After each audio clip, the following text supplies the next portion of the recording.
محترم گزارش کی بھائی شاہد ادھر اسٹیج کے دائیں طرف جانے تشریف لے آئیں.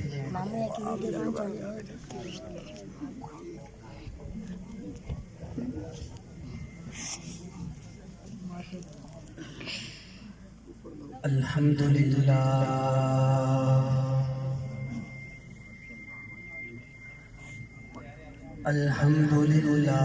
نحمده ونستعینه ونستغفر به ونتوکل علیہ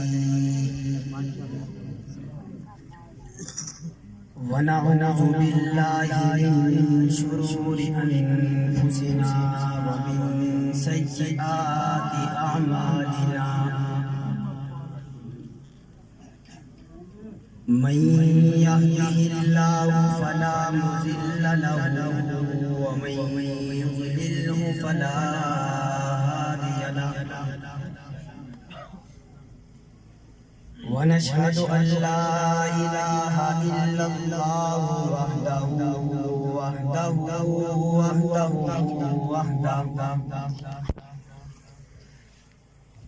أما بعد فأعوذ بالله من الشيطان الرجيم.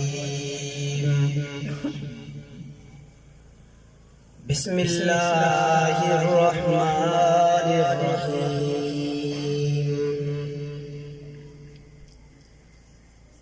هو الذي أرسل رسوله بالهدى ودين الحق ليظهره على الدين كله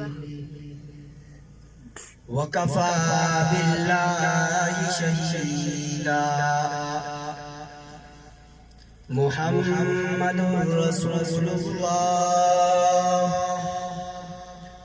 والذين معه أشداء على الكفار رحماء بينهم تراهم ركعا سجدا يبتغون فضلا من الله ورضوانا. قال النبي صلى الله عليه وسلم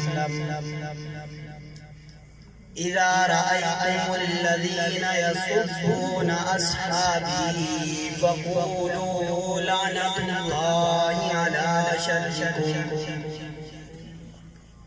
صدق الله العظيم وصدق رسوله النبي الكريم ونحن على ذلك لمن الشاهدين والشاكرين والحمد لله رب العالمين. میرے واجب الاحترام، میرے محترم مکرم اسٹیج پر تشریف فرما برادر محترم، برادر عزیز، اور اس مجمع میں با وفا بہادر نڈر بے باک بے خوف سنی نوجوان بھائیوں اور دوستو، السلام علیکم ورحمۃ اللہ وبرکاتہ. آج میں آپ حضرات کے سامنے اس پرفتن دور کے اندر آپ حضرات کی دعاؤں کی بدولت گفتگو کرنے کی سعادت حاصل کر رہا ہوں. اور گفتگو بھی کیا کرنی ہے، میں نے مجھے جس جگہ پر بھی موقع ملے، جہاں پر بھی موقع ملا، اسی جگہ پر گفتگو کرنے کی نیت سے میں اسٹیج پر کبھی حاضر نہیں ہوا. ابھی میں طالب علم ہوں اور ساری زندگی اپنے آپ کو طالب علم کہلاتا رہوں گا. ایک طالب علم ہونے کی حیثیت سے ہی اسی جگہ پر حاضر ہوا ہوں. اور طالب علم کا کام گفتگو کرنا نہیں ہوتا، بلکہ جو طالب علم ہوتا ہے وہ سبق سنایا کرتا ہے. میں آپ حضرات کو اپنے بڑوں بزرگی میں آج بھی سبق سنانے کی نیت سے حاضر ہوا ہوں. دعا گو ہوں اللہ رب العزت مجھے حق سچ کہنے کی اور اس پر ہم سب کو عمل کرنے کی توفیق عطا فرمائے. آمین. میں اپنی گفتگو کا آغاز تو کر چکا، لیکن اپنے بڑوں کے نقش قدم پر چلتے ہوئے اپنی گفتگو کا آغاز اس رب تعالیٰ کی توحید سے کرتا ہوں کہ قرآن کہہ رہا ہے مشکل کشا خدا ہے، قرآن کہہ رہا ہے مشکل کشا خدا ہے، پیغام مصطفیٰ ہے مشکل کشا خدا ہے۔ مچھلی کے پیٹ میں بھی نمرودی آگ میں بھی یہی ورد انبیاء ہے مشکل کشا خدا ہے۔ اہل فہم یارو، اہل فہم یارو وَتُعِزُّ مَن تَشَاءُ، تفسیر میں لکھا ہے مشکل کشا خدا ہے۔ اور نہ بادشاہ ہوں لفظوں کا، نہ خطیب ہوں میں لفظوں کا، اللہ ساتھ دیتا ہے میں باتیں دل سے کرتا ہوں۔ آج آپ حضرات کے سامنے میں جس نیت سے حاضر ہوا ہوں، جو عنوان لے کر حاضر ہوا ہوں، وہ عنوان بہت ہی برکتوں والا ہے، عظمتوں والا ہے، بلندیوں والا ہے، بہت ہی برکتوں والا عنوان ہے۔ میری کوشش یہ ہوگی کہ میں آپ کو جو کچھ بھی سناؤں آپ کی سمجھ میں بیٹھے۔ آپ حضرات کی کوشش ہے کہ اس کو سمجھ میں بٹھائیں گے انشاءاللہ۔ جن حضرات کی کوشش ہے کہ ہم اس بات کو اپنے ذہن میں ذہن نشی کریں گے، وہ توجہ سے بیٹھیں گے۔ میں بیٹھ کر پیچھے دیکھ رہا تھا، مجھے بہت دکھ بھی ہو رہا تھا۔ بھائی بہت ہی خوبصورت انداز میں نعتہ کلام پاک پڑھ رہے تھے، لیکن پیچھے کچھ حضرات بیٹھ کر اپنی ہی گفتگو میں مصروف تھے۔ دکھ ہوا کہ اتنی برکتوں والی محفل ہے، برکتوں والی محفل کے اندر کوئی بے برکتی کی بات کی جائے تو رب تعالیٰ کو بھی وہ ناگوار گزرتی ہے۔ میں جس عنوان کو لے کر حاضر ہوا ہوں وہ عنوان خوبصورت بھی ہے، حسین بھی ہے، حسین و جمیل بھی ہے۔ وہ عنوان ایک عنوان نہیں ہے، بلکہ میں نے بیٹھ کر نبی کی سیرت بھی سنی ہے، صحابہ کی سیرت بھی سنی ہے، نبی کا اخلاق بھی سنا، تو میں نے چاہا کہ میں اسی عنوان کے دائرے میں رہ کر اپنی گفتگو کو کروں گا۔ میرے بھائیوں، آج میں اور آپ حضرات ایک مکان بناتے ہیں، اسی مکان کی میں مثال دیتا ہوں کہ ہم نے یہ مکان بنایا۔ اس مکان کو بنانے سے پہلے اس کی بنیادوں کو مضبوط کیا۔ اسی طرح میری ہاں میں ہاں ملاتے رہیں گے، مجھے پڑھنے میں آسانی ہوگی۔ ہم نے یہ مکان بنایا، اس مکان کو بنانے میں ہم نے پہلے اس کی بنیادوں میں محنت کی۔ وجہ کیا تھی کہ اس کے اوپر اگر ہم جتنی مرضی منزلیں بنا لیں، بنیادیں مضبوط ہوں گی تو منزلوں کو نقصان نہیں ہوگا۔ اگر بنیادیں ہی کمزور پڑ گئیں تو منزل اوپر سے گر جائے گی۔ اگر بنیادیں کمزور پڑ گئی، بنیادوں میں کوئی کمی رہ گئی تو منزل کمزور پڑ جائے گی، نقصان ہو جائے گا۔ ہم نے اس بنیادوں کو، اس گھر کی بنیادوں کو مضبوط کیا۔ ہم نے اوپر ایک منزل کھڑی کر دی، دوسری کھڑی کر دی، تیسری کھڑی کر دی، چوتھی کر دی، جہاں تک دل چاہا وہاں تک ہم نے منزلیں کھڑی کر دی۔ ہمیں اطمینان ہے کہ ہم نے بنیادیں مضبوط کی ہیں، اس کا نقصان ہونے والا کوئی نہیں۔ اسی طرح ہمیں اطمینان ہے نا، بالکل اسی طرح دین اسلام جو ہم تک پہنچا، جو آپ تک پہنچا، جو اس دنیا میں دین پہنچا، وہ دین یوں ہی نہیں پہنچا، بلکہ اس دین کی بھی بنیادیں تھی، اس دین کی بھی بنیادیں تھی۔ اس بنیادوں میں، ان گھروں کی بنیادوں میں لوگ محنت کرتے ہیں، اپنے پسینے کو بہاتے ہیں، پسینے کو بہا کر پیسے کماتے ہیں، کسی کی ہاں میں ہاں ملا کر کام کرتے ہیں، اور کام کر کے پیسہ کما کر بنیادوں میں محنت کرتے ہیں، ان بنیادوں میں پیسہ لگاتے ہیں۔ وجہ کیا ہے؟ وہ وجہ یہی ہے کہ ہمیں آرام حاصل ہو، یہ وجہ ہے نا۔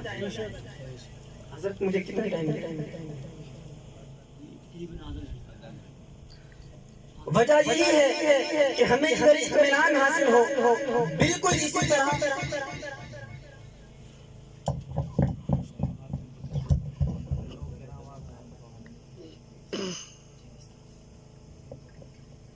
بالکل بالکل اسی طرح دین اسلام جو ہم تک پہنچا، یہ کلمہ جو ہم تک پہنچا، یہ جو دین ہمیں ماں کی گود میں ملا، اس دین کے پیچھے بھی محنتیں ہیں، اس دین کے پیچھے بھی بہت مشقتیں ہیں۔ اسی دین کو، اسی دین کی سربلندی کے لیے، اسی دین کی سرفرازی کے لیے، اسی دین کے محل میں کھڑا کرنے کے لیے، اسی دین کی عمارت کو بلند کرنے کے لیے، اسی دین کے باغ کو سرسبز و شاداب کرنے کے لیے میرے نبی کی محنت لگائی، اسی دین کو ہم تک پہنچانے کے لیے میرے نبی صلی اللہ علیہ وسلم نے طائف میں پتھر کھائے، اسی دین کو ہم تک پہنچانے کے لیے میرے نبی صلی اللہ علیہ وسلم نے اپنے پاؤں کو لہو لہان کیا، اسی دین کی خاطر، اسی دین کو ہم پہنچانے کے لیے میرے نبی صلی اللہ علیہ وسلم نے جنگ بدر میں جنگ بدر کیا، اسی دین کو اختتام کے لیے، اسی دین کو پانے کے لیے، اسی دین کو ہم تک پہنچانے کے لیے میرے نبی صلی اللہ علیہ وسلم نے جنگوں میں اپنے دانتوں کو شہید کروایا۔ اسی دین کی خاطر میرے نبی صلی اللہ علیہ وسلم نے طرح طرح کی مشقتیں برداشت کی۔ آج مجھے کوئی پتھر مارے، مجھے کوئی اپنا پتھر مارے، میں اسے بولتا نہیں ہوں، میں اس سے بات کرنا گوارا نہیں کرتا۔ کوئی پوچھتا ہے بھئی یہ تیرے بڑا ہے، یہ تجھ سے بڑا ہے، تو اس سے بات کیوں نہیں کرتا؟ میں جواب میں یہ کہتا ہوں بھئی مجھ سے بڑا تو ضرور ہے، لیکن میری بات سن، میں نے اس کا کچھ بگاڑا نہیں تھا، اس نے مجھے پتھر مارے، بلا وجہ مجھے پتھر مارے، میں اس سے بات کیوں کروں؟ لیکن وہ میرے اور آپ کے محبوب خدا، حبیب کبریا، خیر الورا، بدر الدجا، شمس الضحا، رحمت العاشقین، محبوب رب المشرقین، آمنہ کے لگتے جگر نے، عبداللہ کے در یتیم نے پتھر کھائے، مارے کھائی، مشقتیں برداشت کیے، اسی دین اسلام کی خاطر پاؤں کو زخمی کروایا ہے، اسی دین اسلام کی خاطر پیٹ پر پتھر باندھے ہم تک دین پہنچایا ہے۔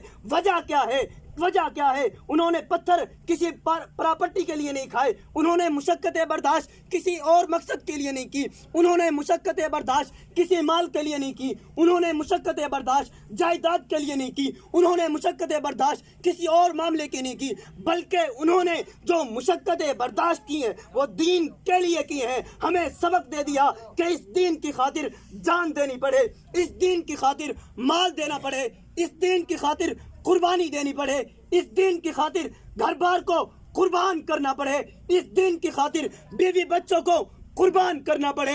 رب محمد کی قسم ہے، دین کو قربان، رب محمد کی قسم ہے، جان قربان کر دینا، بچوں کی قربانی دے دینا، مال قربان کر دینا، گھر بار قربان کر دینا، جو کچھ قربان کر سکو کر دینا، لیکن دین محمدی پر بات نہ آنے دینا۔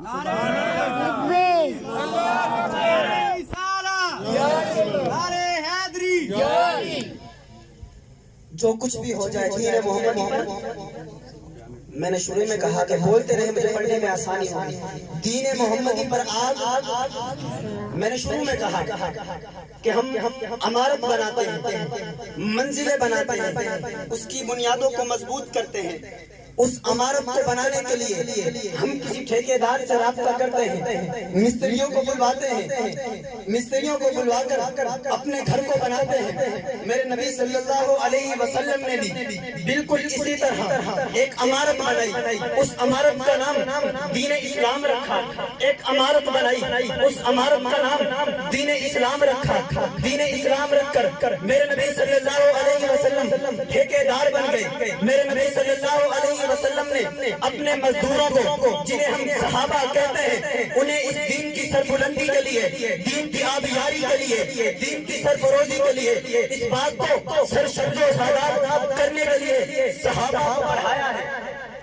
نعرہ تکبیر، اللہ اکبر، پائیدار ختم نبوت زندہ باد، پائیدار ختم نبوت زندہ باد، نعرہ تکبیر، اللہ اکبر۔ حضور علیہ السلام نے، سمجھ آ رہی ہے، حضور علیہ السلام نے صحابہ کو پڑھایا ہے۔ آج اگر میں یہاں پر استاد بھی بیٹھے ہوئے ہیں، اگر استاد بچوں کو پڑھاتا ہے پورے سال بچوں پر محنت کر کے ان کو پڑھا کر ان کو قرآن مجید مکمل حفظ کروا کر ناظرہ قرآن مجید پڑھا کر سکولوں میں کالجوں میں یونیورسٹیز میں اساتذہ ٹیچر بچوں کو پورا سال پڑھاتے ہیں اور پڑھانے کے بعد اپنے بڑوں کے پاس بھیجتے ہیں کہ ان کا امتحان لے لو، ہم نے انہیں پڑھایا ہے، بہت محنت سے پڑھایا ہے، ہم نے ان پر محنت کی ہے، دن رات محنت کی ہے، تم ان کا امتحان لے لو، ان کو ہم نے بہت اچھے طریقے سے پڑھایا ہے۔ وہ استاد وہ ٹیچر ان کا امتحان لیتا ہے، امتحان لینے کے بعد کہتا ہے یہ اچھا ہے، انہوں نے بہت اچھا پڑھا ہے۔ اسی طرح حضور علیہ السلام نے صحابہ کو پڑھایا ہے، صحابہ کو پڑھانے کے بعد ایک حرف سکھانے کے بعد ایک جملہ سکھانے کے بعد دنیا میں بھیج دیا ہے۔ انہوں نے اس دنیا کے اندر مشقتیں برداشت کی ہیں، مشقتیں برداشت کی ہیں، دین اسلام کی خاطر طرح طرح کی تکلیفیں دیتی ہیں، جنگلوں میں گئے ہیں، مکہ میں گئے ہیں، مدینہ میں گئے ہیں، بستیوں میں گئے ہیں، گلیوں میں گئے ہیں، شہروں میں گئے ہیں، محلوں میں گئے ہیں، علاقوں میں گئے ہیں، نگر نگر گئے ہیں، قریہ قریہ گئے ہیں، بستی بستی گئے ہیں، ملک ملک گئے ہیں، ہر جگہ پر جا کر دین اسلام کو پھیلایا ہے۔ آج مجھے کلمہ ملا ہے، صحابہ کی بدولت ملا ہے، نماز ملی ہے، صحابہ کی بدولت ملی ہے، قرآن ملا ہے، صحابہ کی بدولت ملا ہے، ایمان ملا ہے، صحابہ کی بدولت ملا ہے، ایقان ملا ہے، صحابہ کی بدولت ملا ہے، نبی کا فرمان ملا ہے، صحابہ کی بدولت۔ اللہ اکبر، نعرہ تکبیر، اللہ اکبر، نعرہ ختم نبوت، زندہ باد، نعرہ ختم نبوت۔ زندہ باد۔ اسی دین اسلام کی محنت کے لیے حضور علیہ السلام نے مارے کھائی یا نہیں کھائی؟ فضائل اعمال تو ایک مشہور کتاب ہے، آپ سنتے بھی ہیں، تعلیم سنتے ہیں، بزرگ حضرات عشاء کی نماز کے بعد مسجد میں تعلیم کرتے بھی ہیں، آپ سنتے بھی ہیں، صحابہ کے واقعات بھی سنتے ہیں، علماء کے واقعات بھی سنتے ہیں، نبی کی سیرت بھی سنتے ہیں، برداشت کی ہے۔ اسی مشن کو لیتے ہوئے میرے نبی صلی اللہ علیہ وسلم نے اپنے اس دین اسلام کو لیتے ہوئے اس کو آگے بڑھاتے ہوئے بہت محنتیں کی ہیں، مشقتیں کی ہیں۔ ایک وہ وقت بھی آیا ہے کہ حضور علیہ السلام مکہ میں تھے، چند اوباشوں نے مکہ میں حضور صلی اللہ علیہ وسلم کو گھیر لیا۔ خدا را توجہ کرنا، تمہارے ایمان کو جھنجھوڑنا چاہتا ہوں، تمہارے دلوں پر دستک دے رہا ہوں، تمہارے دلوں پر دستک دے رہا ہوں، اپنا درد دل تمہارے سامنے رکھ رہا ہوں۔ میرے الفاظ کو خدا را ضائع مت کرنا، اپنے دلوں میں جگہ دینا۔ ایک وہ وقت بھی آیا ہے حضور علیہ السلام کو مکہ میں چند اوباشوں نے گھیر لیا، مکہ میں چند اوباشوں نے گھیرنے کے بعد ایک بدبخت آگے بڑھتا ہے، میرے نبی صلی اللہ علیہ وسلم سے یہ سوال کرتا ہے، اے محمد کیا تو اس چیز کا دعویٰ کرتا ہے کہ تو خاتم النبیین، کہ تیرے سر پر ختم نبوت کا تاج پہنا دیا گیا ہے، تیرے سر پر امام الانبیاء خاتم الانبیاء کا تاج پہنا دیا گیا ہے۔ میرے نبی صلی اللہ علیہ وسلم نے فرمایا میں اس چیز کا دعویٰ کرتا ہوں، میرے سر پر امام الانبیاء ختم الانبیاء خاتم النبیین کا تاج پہنا دیا گیا ہے۔ اس پر وہ بدبخت کہتا ہے اگر محمد تیرا یہ دعویٰ ہے کہ تیرے سر پر ختم نبوت کا تاج پہنا دیا گیا ہے، میرے محمد اے محمد اگر تو دعویٰ کرتا ہے تو دیکھ میں تیرے چہرہ انور پر پھوٹتا ہوں۔ اس بدبخت نے میرے نبی کے چہرہ انور پر پھونکا، اس کی اس غلیظانہ حرکت کو دیکھ کر اس کا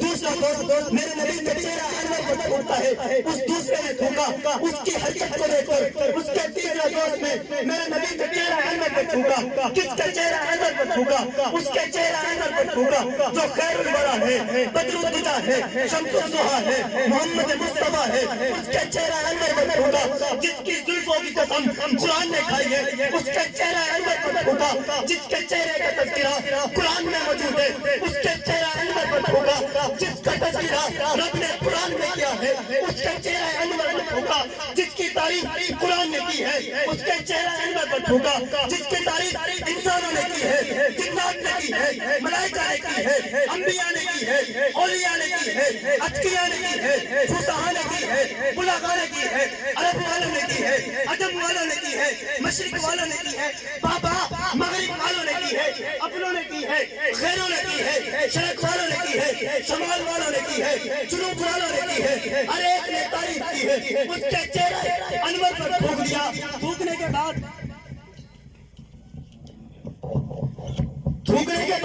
اس کی اس حرکت کو دیکھ کر اس کا چھوٹا دوست بھی میرے نبی کے چہرہ انور پر تھوکتا ہے، تھوکتا ہے، پانچواں تھوکتا ہے، چھٹا تھوکتا ہے، حتیٰ کہ اس کی غلیظانہ حرکت کو دیکھ کر ساتواں زمین سے مٹی اٹھاتا ہے، میرے نبی کے چہرہ انور پر پھینک دیتا ہے، میرے نبی کا چہرہ انور پر کیچڑ بن جاتا ہے. میرے نبی کی بیٹی زینب آگے بڑھتی ہے، سچے دوپٹے کو اتارتی ہے، اتارنے کے بعد اپنے بابا کے چہرے سے کیچڑ کو صاف کرتی ہے، روتی ہے، چلاتی ہے، بابا سے چمٹ جاتی ہے.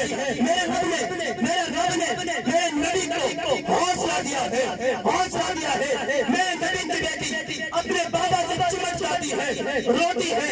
اس پر میرے نبی فرماتے ہیں اے میری بیٹی رونے کی ضرورت نہیں ہے، اے میری بیٹی چلانے کی ضرورت نہیں ہے، اے میری بیٹی پریشان ہونے کی ضرورت نہیں ہے. اللہ نے تیرے بابا کو جو دین دے کے بھیجا ہے، جو کلمہ دے کے بھیجا ہے، جو حق دے کے بھیجا ہے، جو سچ دے کے بھیجا ہے، جو قرآن دے کے بھیجا ہے، مشرق سے مغرب تک، شمال سے جنوب تک سارے کافر ایک ہو جائے، سارے کافر متحد میں ہو کر تیرے بابا کا دین کو نہیں روک. نعرہ تکبیر، نعرہ تکبیر، نعرہ تکبیر.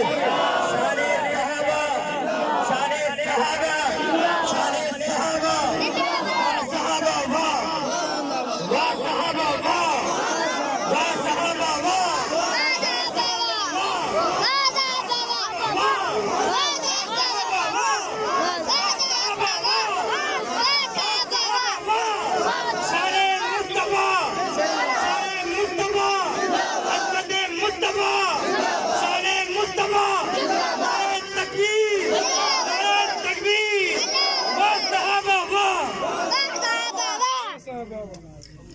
سمجھ آ رہی ہے؟ جن کو سمجھ آ رہی ہے وہ ہاتھ کھا کر کے تائید کریں تاکہ مجھے بھی حوصلہ ہو جائے کہ بھئی میرے سننے والوں کو سمجھ آ رہی ہے. بورنگ ہو رہی ہو کسی کو آپ صلی اللہ علیہ وسلم کا حوصلہ دیا. اللہ نے جو حق دے کے بھیجا تھا، جو سچ دے کے بھیجا تھا، مشرق سے مغرب تک، شمال سے جنوب تک سارے کافر ایک ہو جائے، ایک ہو بھی گئے ہیں. مٹانے کی کوشش مٹنے والا. میں نے شروع میں کہا کہ بنیاد مضبوط ہو تو اوپر منزلیں مضبوط ہو جایا کرتی ہیں. یہ دین مٹے گا کس طرح؟ کیونکہ اس کی بنیادوں میں صحابہ کا خون ہے. یہ دین مٹے گا کس طرح؟ اس کی بنیادوں میں میرے نبی کی محنت.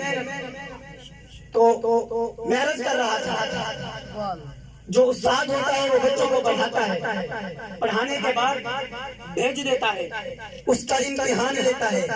امتحان لینے کے بعد انہیں رزلٹ ملتا ہے بھئی اول نمبر پر یہ پاس ہو گیا، اس شخص کی دوسری پوزیشن آ گئی، فلاں شخص کے بیٹے تیسری پوزیشن آ گئی.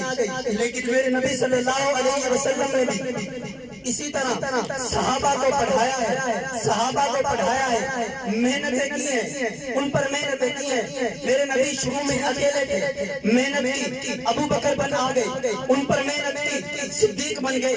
میرے نبی کے قدموں میں جو آتا گیا وہ عظیم ہوتا گیا.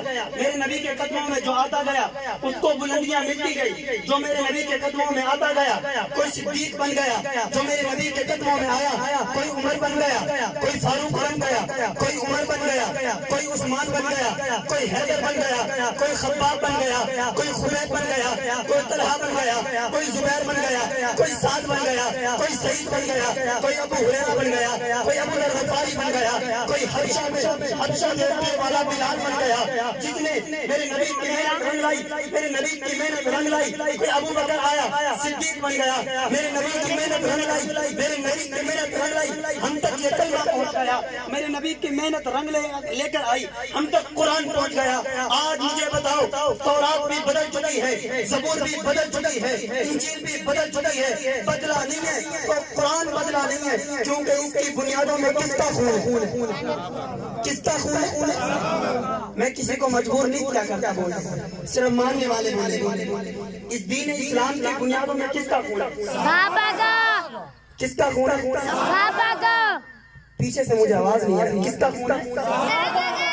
اس دین اسلام کی بنیادوں میں صحابہ کا خون ہے۔ میرے نبی نے صحابہ کو پڑھایا ہے، پڑھانے کے بعد میرے نبی کے شاگردوں نے جنہیں صحابہ کہتے ہیں، انہوں نے میرے نبی کی ہر ادا لی ہے۔ ایک شاعر میرے نبی کی تعریف کرتا ہے، انبیاء بھی تعریف کرتے ہیں، ہر شخص میرے نبی کی تعریف کرتا ہے۔ آپ بھی کرتے ہیں، میں بھی کرتا ہوں، آپ بھی کرتے ہیں، میں بھی کر رہا ہوں۔ ابھی بھی نبی کی تعریف ہی کر رہا ہوں، نبی کے گھرانے کی تعریف کر رہا ہوں۔ تعریف کرتے ہوئے کوئی شخص کس انداز میں کرتا ہے، کوئی شخص کس انداز میں کرتا ہے، ہر کا اپنا انداز ہے، ہر شخص کا اپنا انداز ہے، اپنا طریقہ ہے گفتگو کرنے کا، تعریف کرنے کا۔ میرے نبی کی تعریف انبیاء نے کی تھی، میرے نبی کی تعریف آدم نے کی تھی، میرے نبی کی تعریف اسماعیل نے کی تھی، ابراہیم نے کی تھی، موسیٰ نے کی تھی، کلیم اللہ نے کی تھی۔ میرے نبی کی تعریف اپنے بھی کیا کرتے تھے، پکانے بھی کیا کرتے تھے۔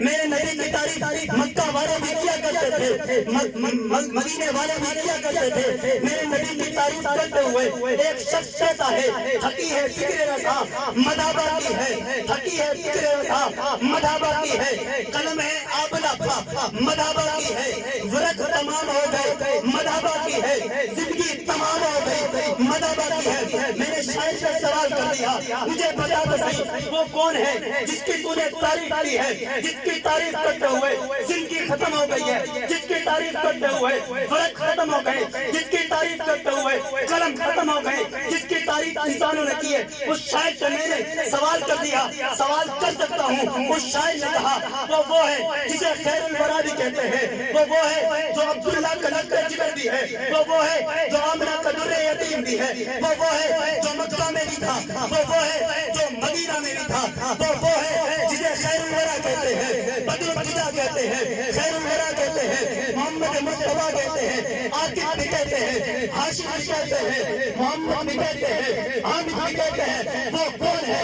میں نے شاید سے سوال کیا، مجھے بتا تو صحیح تو نے جس کی تعریف کی ہے میں مانتا ہوں وہ محمد بھی ہے، مجھے بتا تو صحیح تو نے جس کی تعریف کی ہے اس کا چہرہ کہاں سے لیا، اس کے چہرے کی چمک کہاں سے لی ہے، اس کے دانتوں کی دمک کہاں سے لی ہے، اس کی زلفوں کی رانائیاں کہاں سے لی ہے، اس کا چہرہ کہاں سے لیا ہے، اس کا چال و چلن کہاں سے لیا ہے، اس کا مچھلا کہاں سے لیا ہے، اس کا بیٹھنا کہاں سے لیا ہے۔ شاعر جواب میں کہتا ہے صحابہ صحابہ صحابہ صحابہ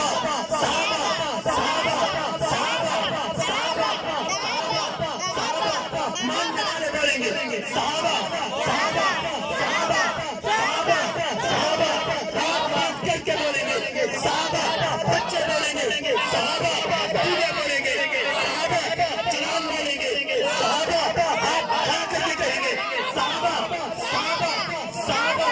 توجہ کیجیے توجہ کیجیے توجہ کیجیے۔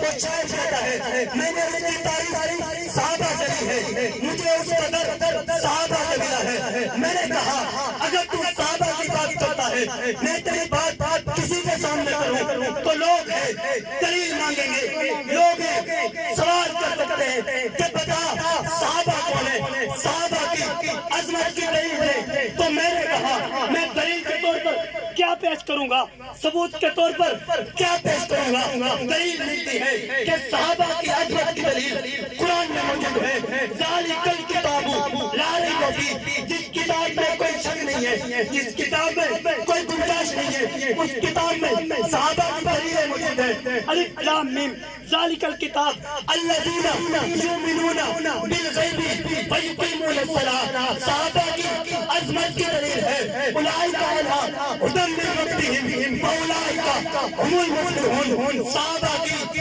عظمت کی دلیل ہے۔ اولئک هم المؤمنون حقا، صحابہ کی عظمت کی دلیل ہے۔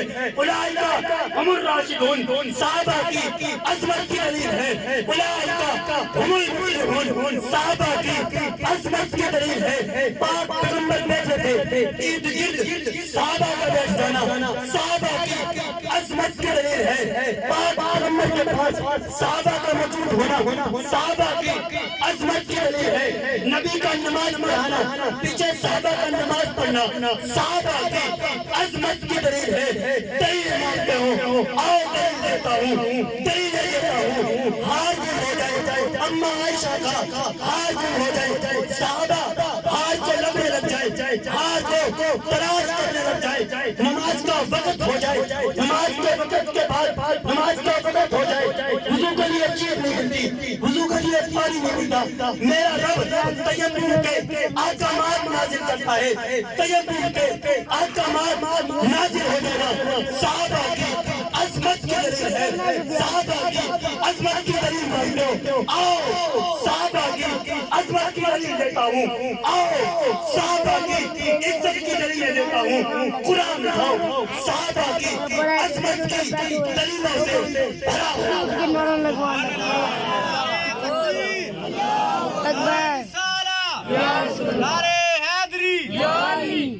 شان صحابہ عظمت صحابہ شان صحابہ عظمت صحابہ تاجدار ختم نبوت تاجدار ختم نبوت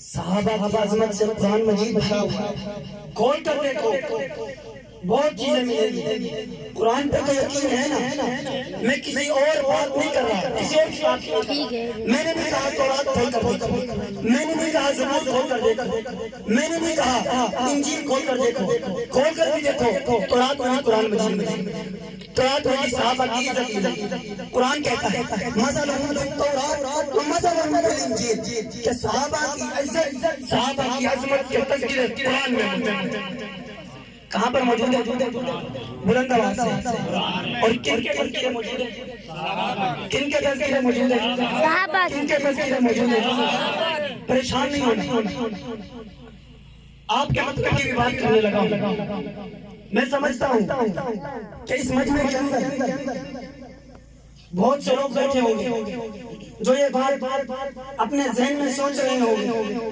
کہ بھئی بیان کرنے والا کیا بات بیان کر رہا ہے ہمیں سمجھ نہیں آ رہی پریشان ہونے کی ضرورت نہیں ہے آپ کی مطلب کی بھی باتیں کرنے لگا ہوں بہت کچھ سبق دینے لگا ہوں میں نے شروع میں کہا تھا کہ توجہ کرنا سبق سنا کر جاؤں گا اس سبق کو اپنے پلوں میں باندھ لینا اس سبق کو اپنے ذہن نشین کر لینا اس سبق کو اپنے ذہنوں میں بٹھا لینا میرے الفاظ کو اپنے دلوں میں جگہ دینا میرا رب کرم کرے گا اٹھاؤ قرآن ہم تک نماز پہنچی ہے کن کے ذریعے پہنچی ہم تک کلمہ پہنچا ہے کن کے ذریعے پہنچا ہے ہم تک کلمہ پہنچا ہے کن کے ذریعے پہنچا ہے نبی کی اذان کن کے ذریعے پہنچی ہے کن کے ذریعے پہنچا ہے صحابہ کے ذریعے پہنچا ہے نماز صحابہ کے ذریعے پہنچی ہے تو پھر سنو نماز کے احکامات بھی صحابہ کے ذریعے پہنچے نماز کے احکام مطلب کی بات کرنے لگا ہوں میں سمجھتا ہوں کہ بہت سے لوگ بیٹھے ہیں وہ کہہ رہے ہیں کہ بھئی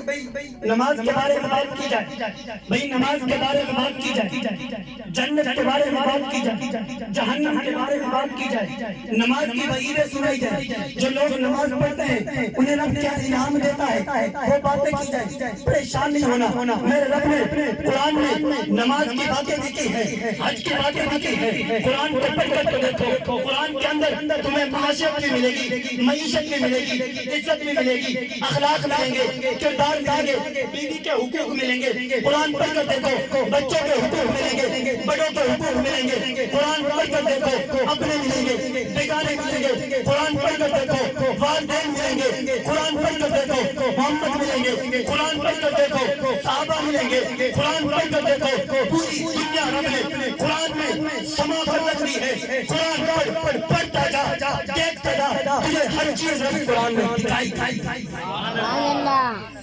قرآن میں موجود ہے جو شخص نماز نہیں پڑھتا اگر کسی کو میری بات سے اختلاف ہو سوال بھی کر سکتا ہے اپنے بڑوں کو رہا کوئی بات میں کمزور کرتا نہیں ہوں جو بات کروں گا قرآن سے کروں گا یا حدیث سے کروں گا بات دلیل دے دوں گا اپنی بات کی دلیل دے دوں گا سمجھ آئے تو پلوں میں باندھ لینا ورنہ میں تو چلا جاؤں گا ہے قرآن کے بارے میں قرآن میں لکھا ہے کہ جو شخص نماز نہیں پڑھتا، بڑوں کی عزت نہیں کرتا، چھوٹے بچوں کو نہیں کرتا، قرآن کو پڑھ کر دیکھو بیوی کے حقوق بھی ملیں گے، قرآن کو پڑھ کر دیکھو نماز کے بارے میں ہے جو شخص نماز نہیں پڑھتا کل قیامت کے دن اس کا کیا حشر ہوگا، قرآن پڑھ کر دیکھو، میں نہیں کہتا قرآن کہتا ہے، قرآن پڑھ کر دیکھ تجھے بتائے گا قرآن کہ جو شخص نماز نہیں پڑھتا کل قیامت کے دن میرا رب اسے اس جہنم میں ڈالے گا جس جہنم کی آگ سستی نہیں ہے۔ حدیث میں موجود ہے کہ اگر کسی شخص کو جہنم کی آگ سے نکال کر دنیا کی آگ میں ڈالا جائے تو دنیا کی آگ میں اسے نیند آ جائے۔ آج کوئی اس مجمع میں ہاتھ کھڑا کر کے مجھے بتائے کہ میں دنیا کی آگ کے اندر 2 منٹ رہ سکتا ہوں، کوئی ہے؟ تائید کرو کوئی ہے؟ تو جہنم کی آگ تو اس طرح سے کہ اگر کسی شخص کو جہنم کی آگ سے نکالا جائے تو دنیا کی آگ میں اسے نیند آ جائے، تو جہنم کی آگ کا کیا عالم ہوگا؟ جو لوگ نماز نہیں پڑھتے، اللہ ہم سب کو 5 ٹائم کا پکا اور سچا نمازی بنا دے۔ جو لوگ نماز نہیں پڑھتے ان کا کیا حال ہوگا؟ قیامت کیا نہیں آئے گی؟ جو لوگ بیوی بچوں کے حقوق کو ادا نہیں کرتے، جو لوگ حقوق اللہ اور حقوق العباد کی پاسداری نہیں کرتے، کیا کل قیامت کے دن میرا رب حساب نہیں لے گا؟ کل قیامت کے دن میرے رب کے ہاتھ ترازو نہیں لگے گا؟ کل قیامت کے دن میرے رب کے ہاتھ میدان نہیں سجے گا؟ کیا پوچھ نہیں ہوگی؟ قیامت برپا نہیں ہوگی؟ اٹھان قرآن عزت زمان فترت وَإِذَا الْجَوَاقِعُ انْكَسَرَتْ، علماء موجود ہیں، ترجمہ پوچھ عزت زمان فترت۔ رب قرآن میں قیامت کا منظر بیان کر رہا ہے، عزت زمان فترت، جب آسمان پھٹ جائے، وَإِذَا الْجَوَاقِعُ انْكَسَرَتْ، تارے بکھر جائیں گے، قیامت کا منظر بیان کر رہا ہے۔ عزت زمان فترت، آسمان پھٹ جائے گا، وَإِذَا الْكَوَاكِبُ انْتَثَرَتْ، تارے بکھر جائیں گے، وَإِذَا الْبِحَارُ فُجِّرَتْ، سمندر ابل پڑیں گے، وَإِذَا الْقُبُورُ بُعْثِرَتْ، قبریں کھودی جائیں گی، عَلِمَتْ ہر شخص جانے والا، عَلِمَتْ قرآن کہہ رہا ہے، عَلِمَتْ ہر شخص جان لے گا، عَلِمَتْ مَا قَدَّمَتْ وَأَخَّرَتْ، ہر شخص جان لے گا کہ اس نے کیا آگے بھیجا ہے اور کیا یا جو انسان ما خلق بربک الکریم، انسان تجھے کس چیز نے دھوکے میں ڈال رکھا ہے؟ کس چیز کے دھوکے؟ کیا رب نے جنت نہیں بنائی؟ کیا رب نے جہنم نہیں بنائی؟ ان الابرار لفی نعیم، جنت کا تذکرہ نہیں ہے، وان الفجار لفی جحیم، کیا جہنم کا تذکرہ نہیں ہے؟ کیا رب نے جنت کو بھرنا نہیں ہے؟ کیا رب نے جہنم کو بھرنا نہیں ہے؟ آج اس دنیا کے اندر نماز پڑھ لو، رب کی رضا کریے، اس دنیا کے اندر حقوق اللہ کو اپنا لو، حقوق العباد کو اپنا لو، رب محمد کی قسم ہے رب میں بخش دے۔ تو کون ہے جو تائید کرے کہ ہم نماز پڑھیں گے؟ کون ہے؟ تو میں نے ایک شروع میں کہا یہ نماز ہم تک پہنچائی کس نے؟ ایک مثال دے دوں، اپنی گفتگو ختم کرنے لگا ہوں آخر کہ اگر ہماری گلی کے اندر سیوریج کا مسئلہ توجہ ہے، سمجھ آ رہی ہے، سیوریج کا مسئلہ بن جائے، پانی کی لائن خراب ہو جائے، یا سوئی گیس کا مسئلہ بن جائے، یا کوئی شخص کوئی M L A M P A اس لائن کو ٹھیک کروا دے، اس ہماری گلی کو بنوا دے، سوئی گیس کے مسئلے کو حل کروا دے، ہم کیا کہتے ہیں اسے؟ شکریہ کہتے ہیں یا نہیں کہتے؟ بھائی اس نے ہمارا کام کروایا، ہم شکریہ تو کہیں گے نا، گلی کے آخر میں یا شروع میں یہ لکھ کر بھی لگائیں گے ایک بڑے بورڈ پر، شکریہ، خوش آمدید۔ سوال کرنے والا کرتا ہے بھئی یہ تم کیوں لکھ کر لگا رہے ہیں اور یہ کس کا لگا رہے ہو؟ ہم کہیں گے بھئی یہ بندہ بہت اچھا ہے۔ کس طرح اچھا ہے؟ اس نے ہماری گلی کے مسئلے کو حل کروایا، اس نے سوئی گیس لگوایا، یہ بندہ بہت اچھا ہے۔ وہ شخص کہے گا تو کہتا ہے یہ بندہ اچھا ہے، لیکن یہ بندہ تو کرپٹ ہے، کرپشن کرتا ہے، جھوٹ بھی بولتا ہے، شراب بھی پیتا ہے، زنا بھی کرتا ہے، بد اخلاقی بھی کرتا ہے۔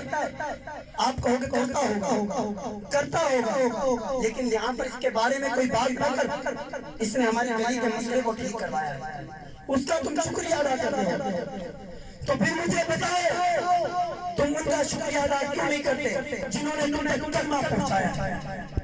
تم ان کا شکریہ ادا کیوں نہیں کرتے جنہوں نے تم تک کلمہ پہنچایا ہے؟ ان کا شکریہ ادا کیوں نہیں کرتے جنہوں نے تم تک قرآن پہنچایا ہے؟